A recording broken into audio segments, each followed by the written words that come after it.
السلام عليكم ورحمة الله وبركاته. نحمده ونصلي على رسوله الكريم.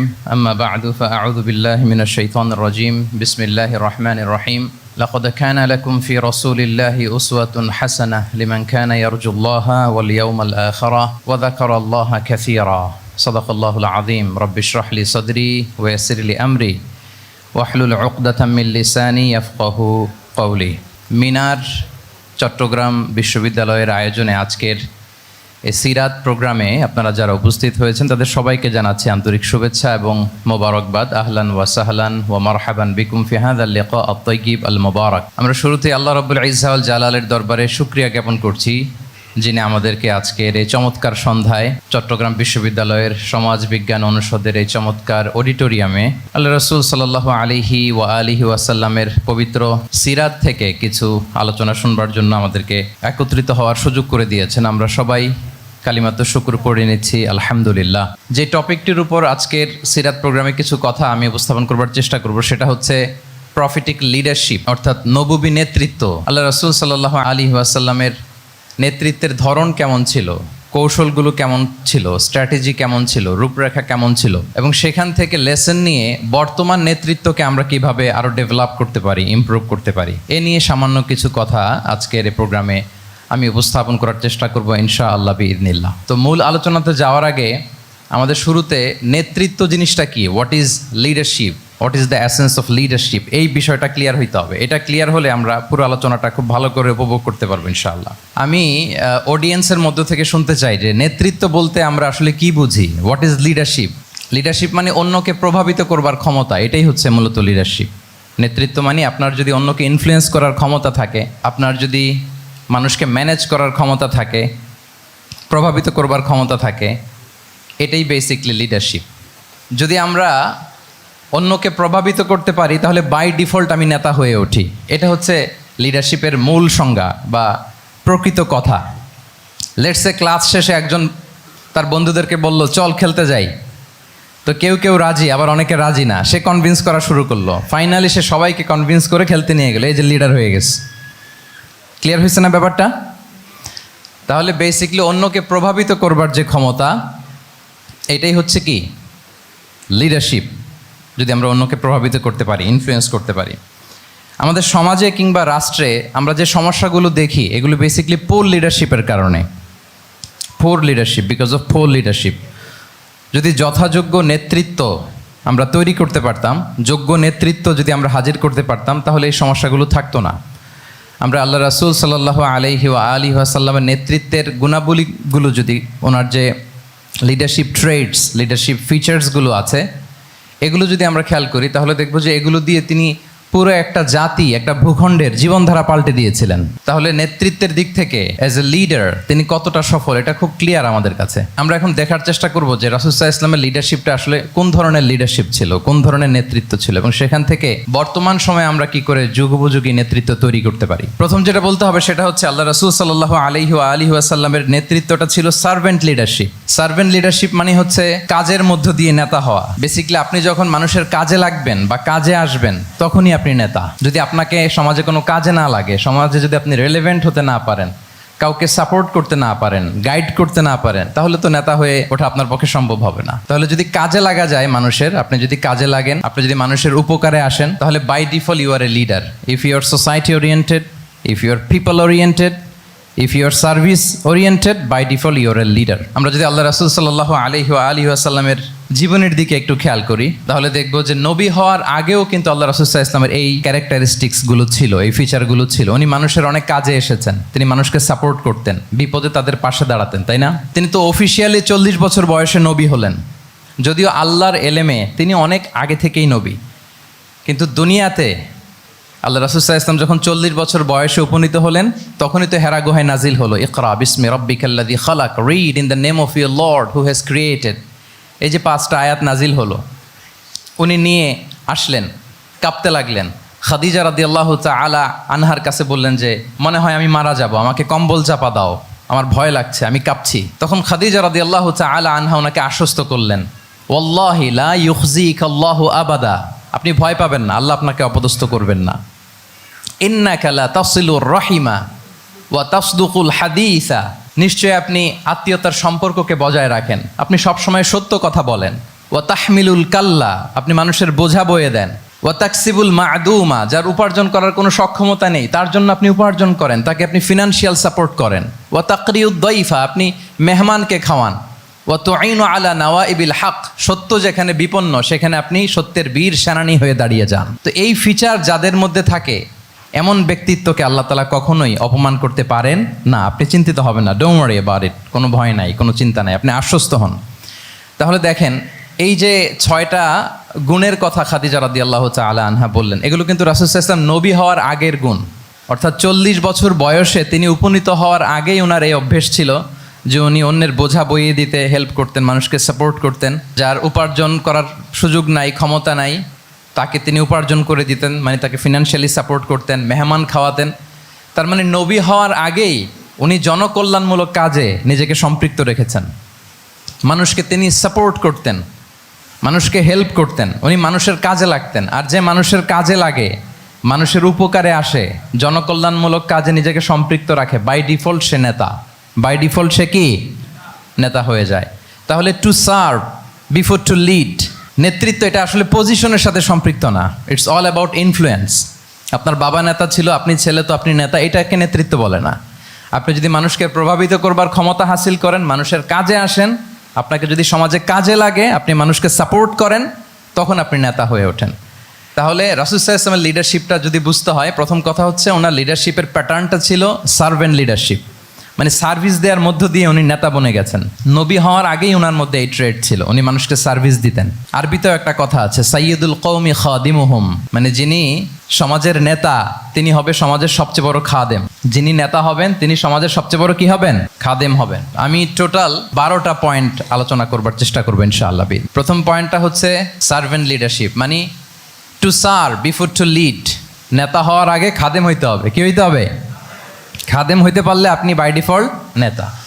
তাহলে আল্লাহ রাসূল সাল্লাল্লাহু আলাইহি ওয়া আলিহি ওয়াসাল্লামের নেতৃত্বের প্রথম কথা হচ্ছে ওনার লিডারশিপ প্যাটার্নটা ছিল সার্ভেন্ট লিডারশিপ, এটা হচ্ছে নাম্বার 1। 2 নম্বর কথা হচ্ছে নেতৃত্বের জন্য যেটা লাগে সেটা হচ্ছে কম্পিটেন্স। কিছু কম্পিটেন্স লাগে, এর মধ্যে অন্যতম কম্পিটেন্স হচ্ছে অ্যালোকোয়েন্স, বাগ্মিতা, বক্তব্যের পারঙ্গমতা, এটা লাগে। মানে যিনি নেতা হবেন তিনি কথা বলতে জানতে হবে, কথা বলতে পারতে হবে। এবার বলেন তো আল্লাহ রাসূল সাল্লাল্লাহু আলাইহি ওয়াসাল্লামের এই কোয়ালিটিটা ছিল কি ছিল না? অসাধারণ কমিউনিকেশন স্কিল ছিল আল্লাহ রাসূল সাল্লাল্লাহু আলাইহি ওয়া আলিহি ওয়াসাল্লামের। এবং ওনার পাবলিক স্পিকিংয়ের যে কি দক্ষতা, আমরা ওনার বিভিন্ন বক্তব্যে, ওনার জুমার খুতবায়, ওনার বিভিন্ন আলোচনায়, বক্তব্যগুলো থেকে আমরা বুঝতে পারি। তাহলে নেতা হইতে হলে তার এলোকোয়েন্স লাগে, বাগ্মিতা লাগে। একজন মানুষ সর্বপ্রথম কোন জিনিসের প্রেমে পড়ে জানেন? কথার প্রেমে পড়ে। কিসের? কথার প্রেমে পড়ে। কথার ধরন, কণ্ঠস্বর, তার অ্যাটিটিউড, তার শব্দের জাদু, এটা মানুষের হৃদয়কে জয় করে ফেলে। আল্লাহ রাসূল সাল্লাল্লাহু আলাইহি ওয়া আলিহি ওয়াসাল্লাম তিনি নিজেও বলেছেন, ওয়া ইন্না মিনাল বায়ানি লা সিহরা, কিছু কিছু বক্তব্যের মধ্যে জাদু আছে। তো রাসূল সাল্লাল্লাহু আলাইহি ওয়াসাল্লামের এই এলোকোয়েন্স ছিল, এলোকোয়েন্স। তিনি বলতেন, উতিতু জাওয়ামিউল কালিম, আল্লাহ তাআলা আমাকে সর্বমর্ম বাচন ভঙ্গির অধিকারী করেছেন। মানে উনি যেটা বলতেন এটা ছিল very precise in wording but comprehensive in meaning. এটার যে দোতনা, এটার যে appeal to the heart of the people, to the heart of the listener, এটা অসাধারণ, মানুষের হৃদয়কে জয় করে ফেলতো। আল্লাহু আকবার। তাহলে নেতা হইতে হইলে তার কমিউনিকেশন স্কিল লাগবে। কি বলেন? লাগবে। এখন নেতা আসছে, উনি বক্তব্য করতে পারতেছে না, তাহলে কি নেতা হইতে পারবে? তাহলে পাবলিক স্পিকিং, কমিউনিকেশন স্কিল, এটা ইটস এ মাস্ট, এটা নেতার লাগবে।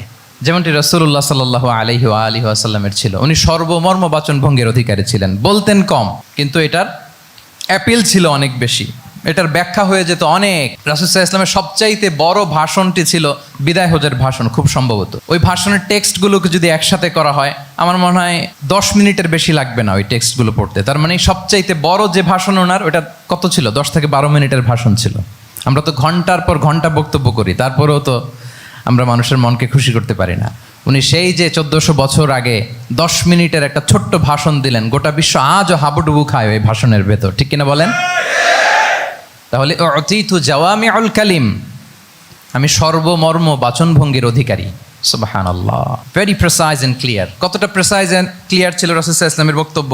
আম্মা জান আয়েশা রাদিয়াল্লাহু তাআলা আনহা বলেন, লাউ আদ্দাহুল আদ্দু লা আহসাহু, তিনি যখন বক্তব্য করতেন, কেউ যদি চাইতো যে দেখি কয়টা শব্দ বললেন বক্তব্যে, কয়টা বাক্য বললেন, চাইলে মুহূর্তে গুনে ফেলা যেত সেটা। এত প্রেসাইজ এন্ড ক্লিয়ার বক্তব্য ছিল যে তিনি কয়টা বাক্য ব্যবহার করেছেন, কয়টা শব্দ ইউজ করেছেন এই বক্তব্যে, চাইলে যে কেউ গুনে ফেলতে পারত। এবং তিনি খুবই শুদ্ধ আরবিতে কথা বলতেন, আফসাহুল লিসান ছিলেন। বিশুদ্ধ ভাষায় কথা বলতে পারা এটা অনেক জরুরি। রাসূল সাল্লাল্লাহু আলাইহি ওয়াসাল্লাম অত্যন্ত বিশুদ্ধ আরবিতে কথা বলতেন, এবং বিশুদ্ধ আরবি জানাটা বা বিশুদ্ধ ভাষাটা এত জরুরি যে আল্লাহ তাআলা তার প্রিয় হাবিবকে এই বিশুদ্ধ ভাষা শেখানোর জন্য মায়ের বুকের দুধ খাওয়া থেকে বঞ্চিত রেখেছিলেন। আমি আবারও বলছি, বিশুদ্ধ ভাষাটা এত জরুরি যে আল্লাহ তাআলা তার প্রিয় হাবিবকে মায়ের বুকের দুধ থেকে বঞ্চিত রেখেছেন শুধু বিশুদ্ধ ভাষার জন্য। তিনি কিন্তু মায়ের বুকের দুধ খেতে পারেন নাই। হালিমাতুস সাদিয়ার সাথে সেই বনু সাদ গোত্রে চলে গিয়েছেন, সেখানে ছিলেন। হালিমাতুস সাদিয়া ওনাকে দুধ খাইয়েছেন। এরপরে যখন মরুভূমির চমৎকার পরিবেশে একেবারে বিশুদ্ধ আরবি তিনি শিখেছেন, আবার শিশু মুহাম্মদ সাল্লাল্লাহু আলাইহি ওয়াসাল্লামকে তিনি তার মায়ের কাছে ফিরিয়ে দিয়েছেন। তাহলে চিন্তা করে দেখেন যে বিশুদ্ধ ভাষার জন্য মায়ের বুকের দুধকে স্যাক্রিফাইস করা হয়েছে। আল্লাহু আকবার। তাহলে আম্মা জান আয়েশা রাদিয়াল্লাহু তাআলা আনহা বলতেন, লাউ আদ্দাহুল আদ্দু লা আহসাহু, চাইলে যে কেউ গুনতে পারতো যে তিনি প্রিয় নবীজি কয়টা বাক্য বললেন, কয়টা শব্দ, এত প্রিসাইজ এন্ড ক্লিয়ার ছিল। অন্য বর্ণনায় এসেছে, কানা ইয়াতাকাল্লামু বিকালামিন বাইনাহু ফাসলুন, তিনি এমনভাবে কথা বলতেন, কথার মাঝখানে মাঝখানে পজ দিতেন। কি দিতেন? পজ দিতেন, মানে একটু থামতেন যাতে করে শ্রোতারা বুঝতে পারে। ইয়াতাকাল্লামু বিকালামিন বাইনাহু ফাসলুন, বলতে বলতে মাঝে মাঝে একটা পজ দিতেন যাতে সবাই বুঝতে পারে। ইয়াহফাযুহু মান জালাসা ইলাই, আশেপাশে যারা বসতো তারা সহজে এটা মুখস্থ করে ফেলতে পারে। পজ দিয়ে দিয়ে থেমে থেমে এত চমৎকার করে ওনার প্রেজেন্টেশন ছিল, বক্তব্য মালাগুলো ছিল, ফলে যারা শুনতেছে ইজিলি মুখস্থ করে ফেলতে পারত। এবং গুরুত্বপূর্ণ কথা তিনি এমফেসাইজ করতেন, 3 বার বলতেন। একবার তিনি বলতেছেন আত্তাকওয়া হা হুনা হা হুনা হা হুনা ওয়া ইউশিরু ইলা সাদরিহি সালাসা মাররাত, তাকওয়াকে তিনি এখানে রেফার করেছেন। আমরা তো মনে করি তাকওয়া সব ঢুকে গেছে এখানে, তাকওয়া ঢুকে গেছে টুপিতে, তাকওয়া ঢুকে গেছে জামাতে, এগুলো তাকওয়ার একটা নমুনা। কিন্তু আল্লাহ রাসূল সাল্লাল্লাহু আলাইহি ওয়াসাল্লাম বলেছেন তাকওয়া এখানে এখানে এখানে, এভাবে 3 বার তিনি ইঙ্গিত করেছেন। গুরুত্বপূর্ণ কথাকে তিনি এভাবে এমফেসাইজ করতেন। মাঝে মাঝে এমন আবেগঘন বক্তব্য উপস্থাপন করতেন, সাহাবারা অশ্রুসিক্ত হতো।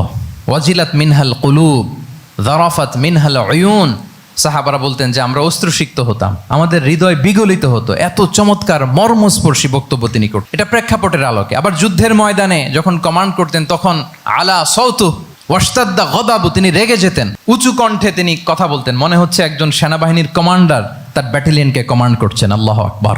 তাহলে বক্তব্যের যত দিক হতে পারে, স্লো মোশনে তেজস্বী বক্তব্য, খুব জ্বালাময়ী বক্তব্য, আবার মর্মস্পর্শী বক্তব্য, সব ধরনের বক্তব্য তিনি করতেন। সুবহানাল্লাহ। তাহলে এলোকোয়েন্স, 2 নাম্বার হচ্ছে এলোকোয়েন্স। কম্পিটেন্সের খুব গুরুত্বপূর্ণ একটা অংশ হচ্ছে এলোকোয়েন্স, বাগ্মিতা। এটা একজন নেতার থাকা চাই। কি বলেন? একজন নেতার এরকম বক্তব্য দিতে জানতে হবে না? আল্লাহ রাসূল সাল্লাল্লাহু আলাইহি ওয়াসাল্লাম তিনি ঠিক এইভাবে বক্তব্য করতেন। মাঝে মাঝে তিনি ইমোশনাল ইন্টেলিজেন্স ইউজ করতেন, মানে আবেগ অনুভূতিকে নাড়িয়ে দিয়ে শ্রোতাকে প্রভাবিত করে ফেলা।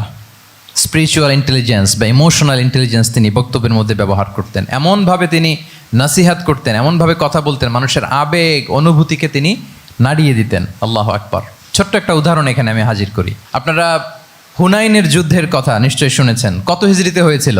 8ম হিজরি। তার মানে মক্কা বিজয়ের ইমিডিয়েট পরেই, কয়েক সপ্তাহ পরেই তো হুনাইনের যুদ্ধ হয়েছিল। তো এই হুনাইনের যুদ্ধে অনেক ওয়ার বুটিজ মুসলমানদের করতলগত হয়েছিল, মানে অনেক গানিমাত, অনেক সম্পদ ওনারা যুদ্ধ শেষে যুদ্ধলব্ধ সম্পদ হিসেবে পেয়েছিলেন। 24,000 উট, প্রায় 40,000 ভেড়া, এত পরিমাণ গানিমত যখন রাসূল সাল্লাল্লাহু আলাইহি ওয়াসাল্লাম পেলেন, তিনি এগুলো বন্টন করতে শুরু করলেন। কিন্তু রাসূল সাল্লাল্লাহু আলাইহি ওয়াসাল্লাম তিনি বন্টন করতে যে আনসারি সাহাবীদেরকে, অর্থাৎ মদিনার যে সাহাবারা, তাদেরকে কিছুই দিলেন না, বরং তিনি মক্কার সাহাবাদেরকে দিলেন, অন্যান্য গোত্রের লোকদেরকে দিলেন, আশেপাশের সবাইকে দিলেন, কিন্তু দিলেন না কাদেরকে?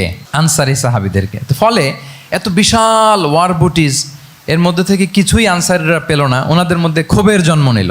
ক্ষোভ থেকে ওনারা সমালোচনা করতে আরম্ভ করলেন আল্লাহ রাসূল সাল্লাল্লাহু আলাইহি ওয়াসাল্লামের। এবং সমালোচনা করতে করতে এটা এমন পর্যায়ে চলে গেল, এক পর্যায়ে তারা বলতে আরম্ভ করলো যে আমরা ওনার জন্য জান দিলাম, জীবন দিলাম, আজকে উনি এত সম্পদ পেয়ে সব নিজ এলাকার লোকদের মাঝে বন্টন করে দিল, এটা কি ঠিক করলো উনি? আল্লাহর নবীকে ক্ষমা করুন।